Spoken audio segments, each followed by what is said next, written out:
Dans ce podcast aujourd'hui, on va parler de créer sa vie, de décider de changer de vie. C'est vrai que c'est une phrase qui peut paraître un petit peu magique ou irréelle, on n'a pas l'impression de décider quoi que ce soit de sa vie, pourtant c'est bien le contraire. Je sais pas, peut-être qu'on s'imagine que la vie est toute tracée d'avance et que finalement on la découvre de jour en jour, on découvre ce qui a été réservé pour nous, ce qui a été décidé pour nous à notre place, alors que c'est complètement le contraire. On peut tout à fait créer sa vie, changer sa vie, et parfois on se cache justement vers cette illusion de penser que la vie est déjà toute tracée pour ne pas agir, parce qu'on a souvent certainement peur de l'échec, peur d'être rejeté, peur de manquer d'argent, peur du regard des autres, peur d'être incompris. On n'agit pas vraiment, on laisse la vie se dérouler et puis on prend ce qu'il y a à prendre quand ça vient. Mais parfois ça ne vient pas suffisamment, ça vient pas comme ça nous conviendrait, mais bon, on s'en contente. Décider de changer sa vie, pour moi, c'est juste une décision. C'est vraiment une décision. On peut pas imaginer que les choses sont tracées pour nous à l'avance. On l'observe bien. Les gens qui prennent en main leur vie, qui arrivent à atteindre les objectifs qu'ils le souhaitent eux-mêmes, c'est que c'est eux qui décident de prendre leur vie en main. C'est pas la vie qui se coordonne à ce qu'ils veulent. C'est le contraire. C'est eux qui font que leurs désirs viennent et se réalisent dans leur vie. Et c'est ça aujourd'hui que j'ai envie de vous faire comprendre, c'est que qui que vous soyez, où que vous soyez, vous pouvez réaliser ce que vous voulez avec l'ingrédient. Les ingrédients pour faire tout ça, ça va être un taux de croyance, c'est-à-dire que vous allez croire en ce que vous voulez. Si vous ne croyez pas en ce que vous voulez, malheureusement, personne ne pourra apporter cette valeur-là à vos projets. Il va falloir oser. Et il va falloir surtout être très déterminé et persévérant ou persévérante dans tous les projets que vous allez entreprendre. Décider de changer de vie, c'est vraiment une décision. Peu importe ce qui vous anime, peu importe là où vous voulez aller, et peu importe aussi les risques à prendre. Parfois on a une vie très confortable, on a une vie bien rangée, on a un travail stable, etc. Mais on a le sentiment de ne pas être heureux, ça ne nous convient pas. Pourtant, les gens nous disent « mais tu as tout pour être heureux ou heureuse, je ne comprends pas, tu as un mari formidable, tu as un travail formidable, tu as une maison formidable, pourquoi n'es-tu pas heureuse ?» Peut-être que la personne, tout simplement, dans le travail, ne fait pas ce qu'elle aime. Et vous allez certainement dire « oui, mais bon, on peut pas quitter un travail, on a des responsabilités, etc. » Mais on ne demande pas de quitter son travail, par exemple, du jour au lendemain, sans réfléchir et sans avoir anticipé un plan. Et c'est là la clé, c'est que si vous voulez décider de changer de vie, bien entendu, il y a ceux qui plaquent tout du jour au lendemain, mais ça c'est vrai que par exemple avec une famille, c'est un petit peu inconscient, mais vous pouvez préparer ce changement. C'est ça que je vous invite à faire, c'est que peu importe la situation dans laquelle vous êtes, même si vous avez l'impression d'être bloqué, préparez votre changement en douceur et ne vous mettez pas de date de limite, ne vous dites pas dans un mois il faut que tout soit fini, ça va vous mettre une pression qui n'est pas utile. Mais dites-vous, dans quelques années, j'aimerais changer de vie et tous les jours, je vais essayer d'aller vers ça. Donc par exemple, si vous êtes en CDI, que vous avez un travail fixe, etc. Donc d'un côté, ça vous rassure. Si vous n'aimez absolument pas ce que vous êtes en train de faire, commencez progressivement à prévoir ce changement. Déjà sur quoi vous allez aller, comment vous allez y aller, quelles sont les étapes et les démarches à faire pour y aller.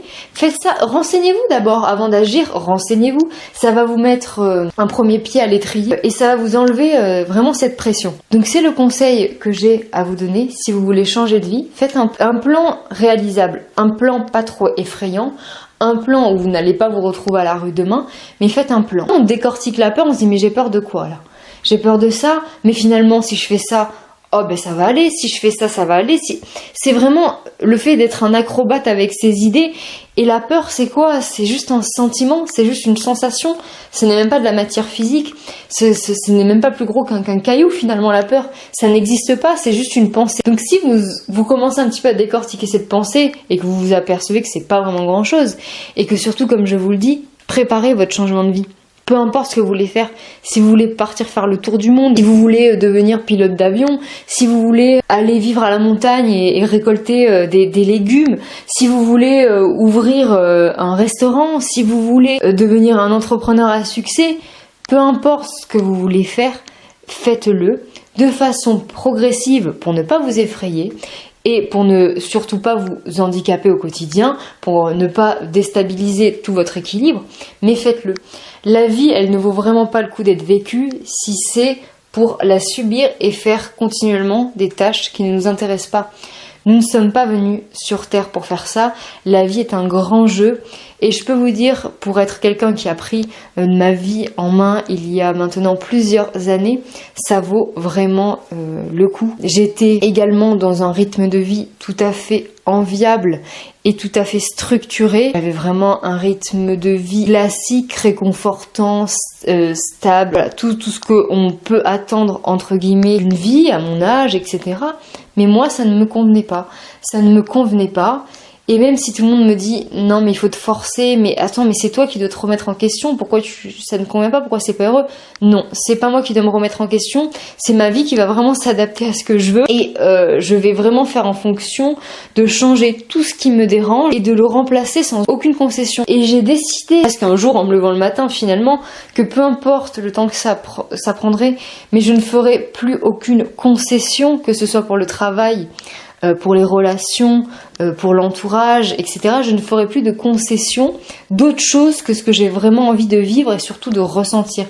C'est-à-dire surtout ressentir par exemple la liberté, par exemple ce sentiment-là, ou se sentir vraiment aimée, comprise, comblée, peu importe ce que vous avez envie de ressentir. Ayez des exigences et soyez intransigeants et intransigeantes sur le fait de les ressentir. Vous voulez faire ce métier, vous voulez devenir entrepreneur, vous voulez voyager, vous voulez changer complètement votre quotidien, peut-être paraître absurde pour les autres, mais l'essentiel c'est que ce ne soit pas absurde pour vous. Votre vie, il ne faut pas qu'elle soit absurde. Votre vie, il faut que vous puissiez la décrire quand vous serez vieux avec des étoiles dans les yeux en disant oh là là, tout ce que j'ai fait, oh mon Dieu, mais qu'est-ce que j'ai été content de cette vie, qu'est-ce que j'ai aimé ma vie. Transmettez ça après aux générations futures. J'ai aimé ma vie, aime aussi ta vie, au lieu de dire oh là là, si j'avais su, j'aurais fait ça, et la liste est longue.